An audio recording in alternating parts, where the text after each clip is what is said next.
Handoko terbangun karena kotak wayang yang dia tiduri ini tiba-tiba bergerak-gerak sendiri, goyang-goyang. Dia pikir ada gempa, tapi dilihatnya lampu gantung masih terdiam, jam dinding tidak bergerak, tapi ini bergerak. Apakah saya pusing, pikir Handoko, apakah saya sedang sakit kepala? Tapi tidak juga. Akhirnya dia turun dari kotak itu dan dilihatnya kotak nggak ada bergeraknya, diam saja. Kulon wun Mas Handoko, monggo. Jadi permisi Mas Handoko, saya mau bertamu lah, kulon wun itu. Dia mempersilahkan, silahkan. Ketika dibuka pintunya, tidak ada siapa-siapa. Tapi di lantainya, di dekat kakinya tergeletak satu tokoh wayang di situ. Handoko kaget, hah? Siapa yang membawa wayang ke sini? Siapa yang luan-luan? Kenapa kok nggak ada orang lagi? Dia takut, akhirnya mengambil wayang itu karena sayang kalau nanti terinjak karena di lantai kan. Dia ambil, dia taruh di atas lemari, dia tutup rapat, kunci pintunya, masuk ke kamar lagi, dia selimutan sambil nafas terengah-engah, keringat dingin keluar. Berjumpa kembali dengan saya Andri Semaris dalam channel Kelana Bercerita.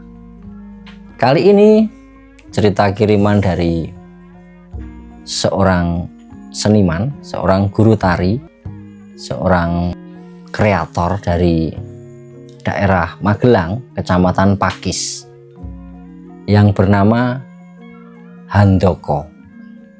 Nah, ceritanya adalah di dalam kampungnya, namanya Dusun Warangan. Handoko ini menjadi seorang pelatih kesenian atau pemilik sanggar seni yang setiap hari selalu bergiliran murid-muridnya untuk belajar bersama dia.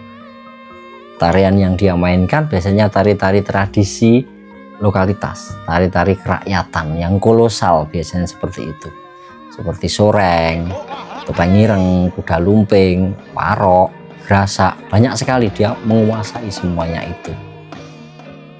Mulai dari koreografi yang klasik sampai kreasi, Handoko ini memahami sekali. Nah, di belakang rumah Handoko ini mengalir sebuah sungai kecil yang airnya masih jernih karena kebetulan kampungnya ini termasuk lereng Gunung Merbabu. Jadi mata air Merbabu mengalir ke situ, tentunya belum tercemar, masih bersih. Nah, salah satu bebatuan yang banyak di situ, batu besar, ada lubang seperti ini. Banyak orang mempercayai bahwa itu adalah tapak kuda sembrani. Maka orang-orang menyebutnya itu batu tapak kuda sembrani. Handoko bersama warga sering melakukan biasa disebut bukti leluhur atau apa ya penghormatan kepada alam semesta di situ. Tentunya dengan kemasan kesenian yang menjadi tontonan banyak orang selain doa bersama seperti itu. Handoko ini juga senang sekali mengoleksi dan menggunakan barang-barang yang unik dan antik, biasanya seperti itu, seperti mebel, terus aksesoris, cara berpakaian, terus properti rumahnya, meja, kursi, tempat tidur dan lain sebagainya itu rata-rata terbuat dari bahan-bahan yang kualitas dengan bentuk yang unik dan antik gitu kan. Dia bisa menyulap lemari ukir jati yang ditaruh di pepetan tembok, tetapi ketika dibuka dan masuk itu adalah pintu kamar mandi. Jadi ketika orang pengen ke toilet, silahkan itu pintunya. Orang sering bingung, pintu almari suruh buka, ternyata dalamnya memang kamar mandi ya. Hal seperti itu sudah biasa. Handoko ini terkenal sebagai orang yang sangat ramah, dan familiar, dan banyak orang menyukai bergaul dengan Handoko ini. Suatu hari ketika dia punya rezeki lebih, dia jalan-jalan ke pedagang-pedagang antik karena siapa tahu menemukan benda yang bisa dia miliki dan bisa dia gunakan di rumahnya. Waktu itu dia berjalan tidak jauh dari rumahnya sih, mungkin sekitar, kalau naik motor sekitar 10 menit, yaitu daerah Tegalrejo ke bawah lagi sebelum menuju ke kota Magelang. Dia menemui seorang pedagang antik itu, melihat-lihat, ditanya nyari apa mas gitu kan. Jawabannya Handoko, pengen lihat-lihat dulu, siapa tahu ada yang cocok gitu kan. Oh ya silahkan. Jalan-jalan, dia senang dengan satu cincin. Cincinnya berwarna kuning, bahannya mungkin bukan emas ya, mungkin tembaga atau kuningan, tapi ukirannya itu unik. Ada ukiran wajah manusia pakai mahkota, di sini ada permatanya merah. Nah, dia beli, dipakai. Cincinnya banyak sekali koleksi di rumahnya. Hampir setiap hari dia giliran memakai, kadang pakai ini, besok kemana pakai yang berbeda. Bahkan dia selalu membawa tas itu isinya cincin. Kalau dia pergi ke luar kota atau kemana selama 3 hari, minimal dia bawa stok cincinnya juga 3, sehari 1. Kalungnya juga seperti itu, sering pakai giok, sering pakai tulang binatang untuk jadikan kalung. Nah, selain mendapatkan cincin tadi, Handoko ini melihat pada sebuah kotak dengan bahan kayu jati kuno, kayu jati tua yang sudah teksturnya benar-benar halus. Dia lihat-lihat kayu jati sudah menghitam, wah ini bagus sekali ini. Peti itu dia buka, di dalamnya hanya ada semacam benda mirip kayak stempel kuno, jadi bulat ada gini, tapi besarnya segini. Terus dia tanya sama pedagangnya, mas ini kotak apa sih mas ini? Ini peti apa? Pedagangnya bilang, ini kotak wayang. Dulu buat nyimpen wayang. Tapi nggak tahu lah, sama orangnya hanya jual kotak ini tok sama saya. Sama ini pentolan ini untuk apa? Ini biasanya dicepit di jempol kaki. Jempol kaki kalau dalangnya gini kan biasanya dalang gini sambil dodok itu dodoknya pakai kayak stempel tadi, saya nggak lupa namanya apa, dicepit di jempol kaki terus diketokkan ke kotak peti itu, dodok sambil dalang. Atau biasanya ada, selain didokdokan ke kotak tadi juga ada suara cek gitu, didekatkan juga. Jadi ada kode mungkin dimana harus dok, ada yang harus cek itu untuk membedakan setiap jejer di pementasan dan untuk memberi aba-aba kepada para niogonya atau pengrawitnya, seperti itu tujuannya. Dibelilah kotak peti itu oleh Handoko dan suruh ngirim ke rumahnya, langsung dibayar. Dia membayar kotak peti itu seharga 2.500.000 dengan tawar menawar yang panjang. Akhirnya tercapai kesepakatan harga 2.500.000 plus ongkos kirimnya, sudah dikirim sampai ke rumahnya Handoko. Sampai di rumah diangkat, taruh di mana ini, wah situ aja, dia taruh di pepetan tembok di ruang TV. Tadinya dia berpikir ini fungsional, bisa dijadikan meja, bisa dijadikan tempat duduk, bisa dijadikan tempat tidur. Ternyata karena panjangnya 2 meter, panjang sekali itu. Mungkin memang kebutuhan si dalang ini dulunya untuk menyimpan seperti wayang-wayang yang besar, kayak tokoh-tokoh buto atau gunungan yang besar, mungkin masuk semua di situ. Oke, didekatkan di situ. Di sini ada TV. Akhirnya Handoko sering bermalas-malasan di situ karena rasanya nyaman sekali katanya. Ada bantal, tikar, digelar, kadang nggak pakai tikar, kadang-kadang pakai kasur, fleksibel sesuka hati. Tapi Handoko senang sekali nonton TV sambil rebahan di situ. Nah, di kampungnya Handoko ini setiap tahunnya itu mungkin ada sekitar 7 sampai 9 kali acara merti dusun atau apa ya, acara tradisi di situ. Seperti misalnya aum itu adalah doa bersama. Jadi untuk ada aum panen, ada aum tandur, ada aum wiwitan dan lain sebagainya.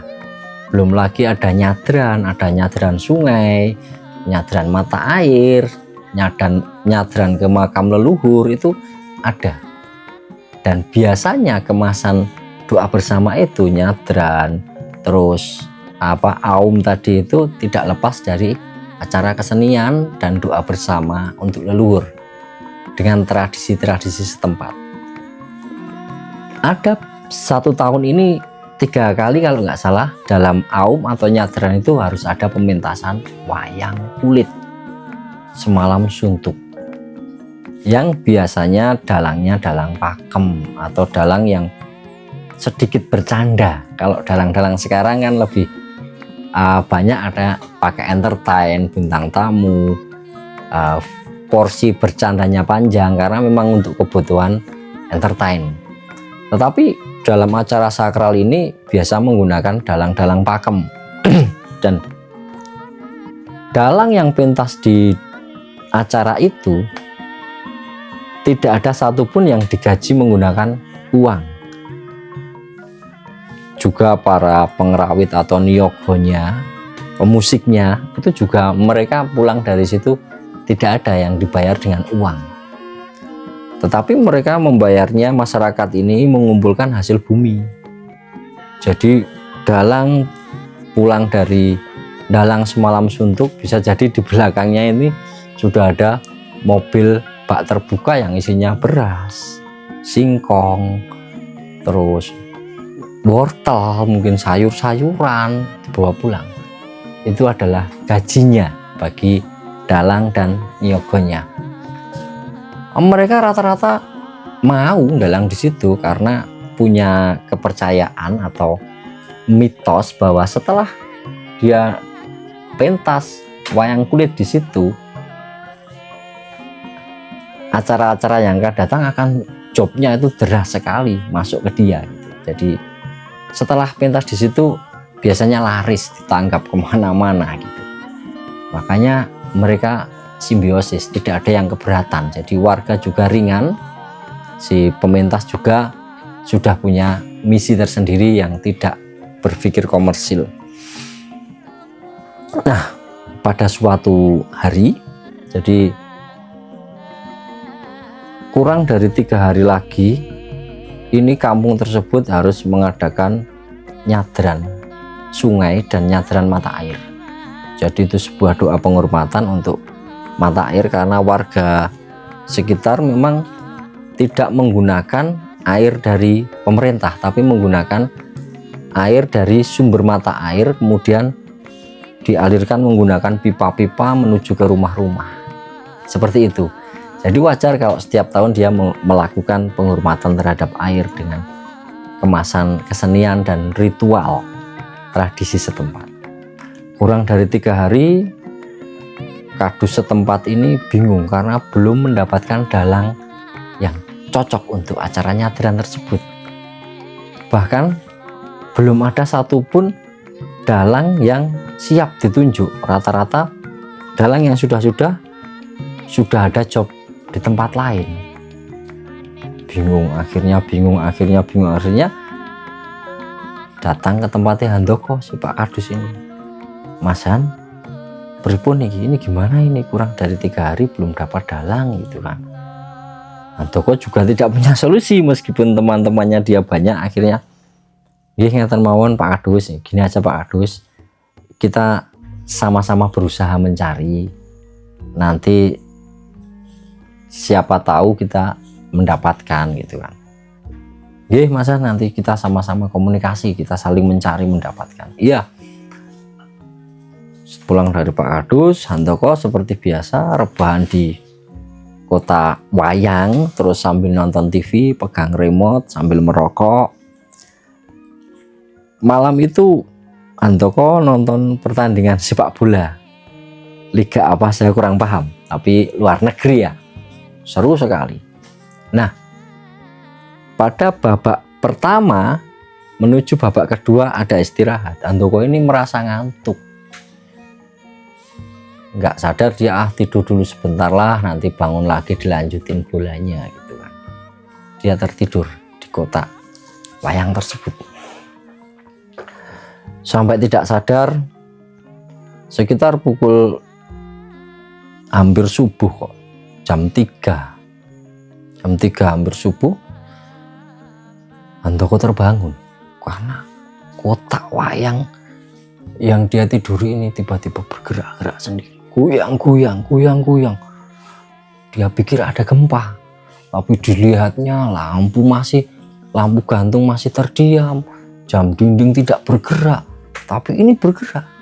Apakah saya pusing, pikir Handoko, apakah saya sedang sakit kepala? Tapi tidak juga. Akhirnya dia turun dari kotak itu dan dilihatnya kotak nggak ada bergeraknya, diam saja. Apa aku mimpi tadi? Terus terbawa sampai terbangun. Akhirnya Handoko tidak berpikir panjang, melanjutkan saja rebahan di situ karena bolanya sudah habis, mata juga sudah ngantuk, tidak kuat lagi untuk bangun. Akhirnya dia tidur lagi. Karena tidur sambungan ini, maka dia masih ngantuk. Cepat sekali prosesnya, begitu rebah gini langsung lar. Nah, pada saat tidur dia terbangun lagi karena dikagetkan suara ramainya pementasan wayang. Dalam adegan diceritakan di situ sedang perang, mungkin seperti Baratayuda atau perang-perang apa. Jadi ramai sekali, seperti pementasan wayang. Itu masuk ke dalam mimpinya Handoko sampai dia terbangun secara pelan-pelan, suara itu masih kedengeran sekali. Begitu dia bangun, ini nggak mimpi. Tapi jam segini tadi nggak ada, sekarang kok ada pementasan wayang itu. Dia mulai aneh kan? Tapi ketika turun dari kotak tadi nggak ada lagi suara itu. Kemudian dia naik, duduk bersila di kotak itu, mulai ini muncul lagi suara itu dari dalam peti wayang tersebut. Ternyata dia mendengarkan, kupingnya ditempel di kotak itu, benar sekali ada suara pementasan wayang kulit dari dalam peti itu. Dan dia mendengar sangat jelas, tetapi keluarganya tidak ada satupun yang mendengarkan. Bahkan anaknya laki-laki yang duduk di sebelahnya dan juga tertidur menggunakan kasur lantai tidak bangun sedikit pun. Handoko bingung sekali. Dibangunin anaknya yang bernama Bima. Bim, bangun, tolong bapak. Kenapa pak? Kamu dengar suara wayang enggak? Wayang enggak ada pak, wayang enggak ada pak. Handoko mulai tenang karena anaknya udah bangun, jadi dia punya teman untuk ngobrol. Akhirnya ambil air minum, kotak wayang tadi dilihatnya sudah nggak ada suara lagi. Itu di malam pertama. H-2 nyadran belum dapat dalang yang tepat sama sekali. Pak Kadus nelpon Handoko di hari kedua itu, "Pripun Mas Handoko pun angsal dalangi gitu. Gimana Mas Handoko, sudah dapat dalangnya belum untuk pentas besok gitu kan? Masih kurang 2 hari lagi loh ini." Handoko bilang, "Dereng Pak, tapi mengke gambel pasti ada itu."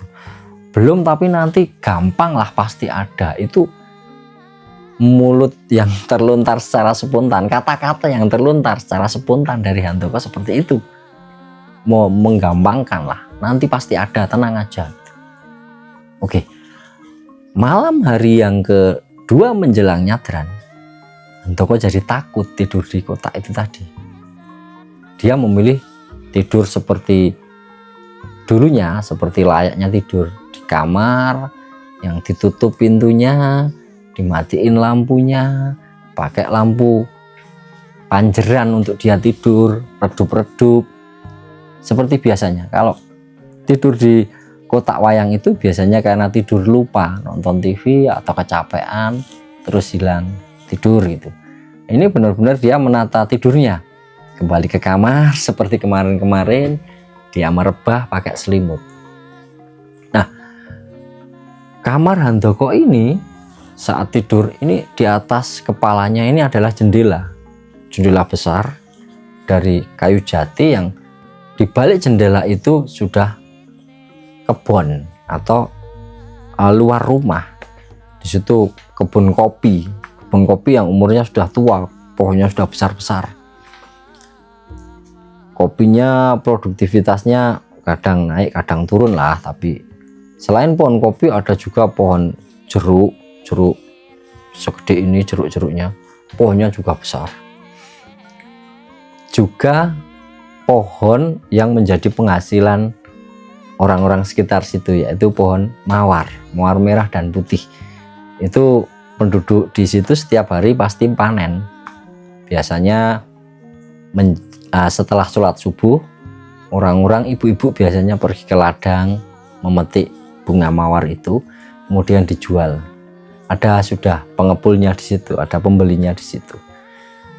Nah, di tengah-tengah tidur itu, Handoko tiba-tiba dari jendela itu ada yang mengetuk-ngetuk. Dok dok dok dok dok. Bangun. Dok dok dok dok dok. Bangun. Berkali-kali. Ketika Handoko bangun, dibuka jendela, gak ada siapa-siapa. Dia tutup lagi. Belum sempat tertidur pulas, ketuk lagi. Tapi kali ini pintu depan yang dia ketuk. Dok dok dok dok. Bangun. Dia masih mendengarkan, apa benar malam-malam seperti ini ada orang bertamu gitu kan. Dia sebenarnya takut untuk membukakan pintu karena ada keraguan-raguan, ada hal yang tidak logis, jam segini mau apa gitu kan. Tapi yang membuat dia maju ke depan pintu dan membukakan adalah ketika nama dia disebut. Dok dok dok dok, kulon wun Mas Handoko.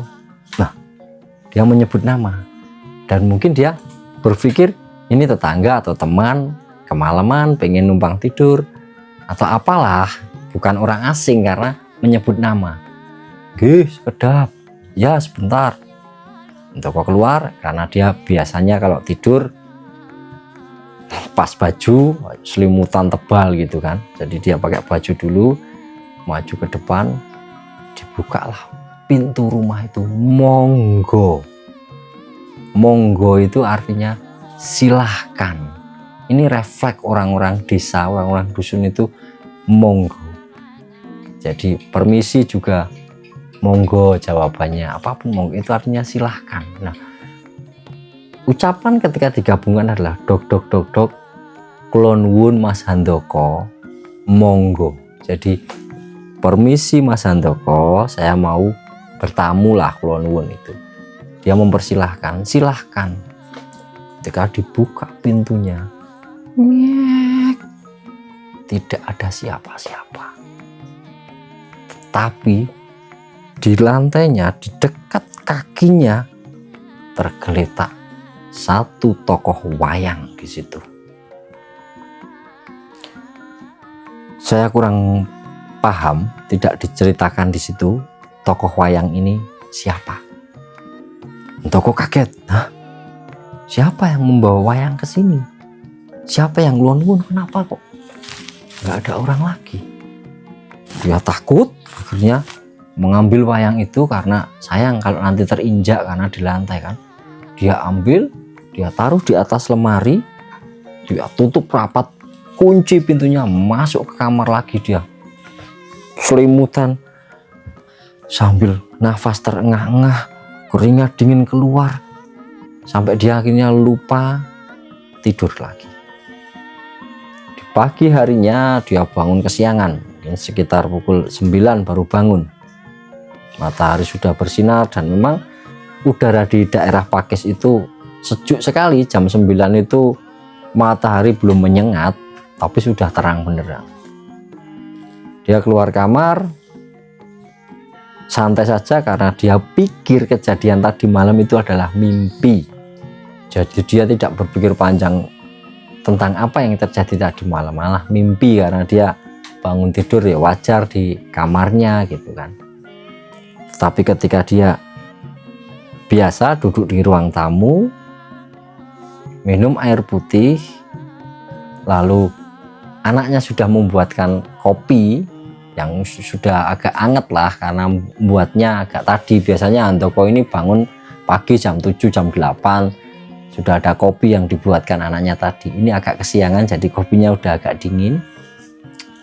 Dia baru minum air putih, menyalakan rokok, menyeruput kopi sambil termenung gini memikirkan sesuatu yang akan dilakukan pada hari itu. Dia melihat di atas lemari, nah wayang itu ada di situ. Sesaat langsung dia mengambil toko wayang itu. Dia pegang. Ini apa? Kenapa ini tadi malam itu saya pikir mimpi, dia bilang gitu. Dia mencoba memainkan, iseng saja. Dia merasa mudah sekali ya memainkan wayang. Padahal sebelumnya dunia pedalangan tidak dia geluti. Dia mempelajari dunia seni tari tradisi gitu kan. Kenapa kok nyaman ya main wayang gitu kan. Nah ini H-1 menjelang nyadran. Besoknya sudah nyadran, ini hari terakhir ini. Pak Kadus kembali datang. Pripun Mas Handoko? Pun angsal dalangi, sudah dapat dalangnya. Handoko tersenyum, dereng Pak, belum, tapi memegangi wayang itu. Pak Kadus kemudian melihat tokoh wayang itu, dilihatnya lama, langsung sebutan berteriak, jenengan mawon dalangi, kamu saja yang jadi dalang. Refleks Handoko bilang, nggih, iya. Entah kekuatan dari mana, padahal belum pernah memainkan wayang sama sekali. Baru sadar kok, saya bilang iya ya, bilang nggih ya. Bingung, akhirnya setelah bingung itu bisa terurai sendirinya. Ah ini nanti gini, nanti gini. Kayak ada step-step yang dia merasa mudah melakukan. Setelah kebingungan tadi diuraikan, apa sih yang membuat bingung gitu kan. Ini bisa. Akhirnya aneh sekali. Di hari nyadran yang telah ditentukan, pengrawit memang di dusun itu memiliki satu set sih, sudah satu set gamelan, selendro dan pelok yang memang sering digunakan untuk semacam kayak rutinan gitu kan, latihan rutin warga sekitar memainkan musik-musik Jawa seperti itu, gending-gending Jawa. Ini sudah ditata di panggung, gedebok pisang panjang sudah ditancapkan di situ. Wayang-wayang itu dari warisan nenek moyang yang ada di dusun itu, dulu juga ada yang menjadi dalang dan memiliki wayang. Itu diambil, ditata di situ. Semua sudah siap. Sinden apa itu mendadak mudah mencarinya. Nelpon orang ini bisa, nelpon ini bisa, nelpon ini. Hanya dalang yang tidak pernah ketemu. Pinjem wayang, ambil ini, dipermudah semuanya. Hanya dalang yang sampai hari H belum tahu siapa dalangnya. Kemudian Handoko seperti biasa, dia prosesi tarian di mata air, berdoa di sungai dan lain sebagainya. Entah energi apa yang membuat dia tiba-tiba berjalan mendatangi panggung dan duduk bersila di depan gedebok pisang dan memegang gunungan. Dengan sadar loh itu, dia tidak merasa ngeblank atau merasa tidak sadar. Dia tahu apa yang dia lakukan, tapi dia merasa aneh, kenapa aku bisa semantap ini? Kenapa saya tidak merasa grogi berada di sini? Dan dia tahu apa yang harus dilakukan. Seperti layaknya dalang-dalang pada umumnya, dia bisa membuka dengan suluk, dengan bowo, dengan tetembangan, dan para yogonya itu nyaman. Handoko sah menjadi dalang Tiban di desa itu. Jadi dalang Tiban itu adalah dalang yang kinawahyon, tidak pernah latihan, tidak pernah tiba-tiba bisa memainkan. Tapi di luar pementasan itu dia tetap harus belajar. Misalnya di rumah, coba masih dimainkan, dia masih banyak berpikir dan harus banyak belajar. Tapi pada saat itu kesakralan benar-benar tercipta. Orang-orang bingung, bahkan Handoko sendiri tidak yakin sama dirinya, kenapa dia bisa tiba-tiba jadi dalang dan memainkan. Bahkan ini dalang pakem yang tidak boleh bercanda di situ. Nah, sampai di sini diceritakan, akhirnya pada tahun-tahun atau kesempatan berikutnya Handoko harus main di situ. Karena ini warisan satu tokoh wayang itu ada di situ dan harus dimainkan menjadi lakon dalam cerita pementasan wayang tersebut. Mungkin itu dulu cerita dari saya saat ini. Besok kita ganti cerita-cerita yang sangat menarik. Sekian dari saya. Salam Kelana Bercerita.